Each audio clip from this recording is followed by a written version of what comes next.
خواب میں شادی کی تقریب دیکھنا، شادی بیاہ کی تقریب منعقد کرنے والا اگر خواب میں شادی کی تقریب دیکھے تو یہ اس کے لیے مصیبت کی نشانی ہے،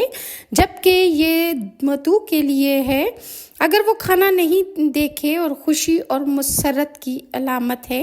خواب میں بیوی کی شادی کسی اور سے کرنا، کہ اگر کوئی خواب میں یہ دیکھے کہ اس نے اپنی بیوی کا نکاح کسی اور سے کیا ہے اور اسے لے کر اس آدمی کے پاس گیا ہے، تو اگر خواب دیکھنے والا بادشاہ ہے تو اس کی سلطنت ٹوٹ کر بکھر جائے گی اور اس کا پارا پارا ہو جائے گا۔ اگر وہ شخص تاجر ہے تو اس کی تجارت ختم ہو جائے گی۔ تاہم اگر کوئی شخص یہ دیکھے کہ آدمی کو لے کر اپنی بیوی کے پاس آیا ہے تو تجارتی سودے میں اسے فائدہ ہوگا۔ بعض اہل تعبیر نے کہا ہے کہ خواب میں کوئی آدمی یہ دیکھے کہ اس کی یا کسی اور کی بیوی نے کسی آدمی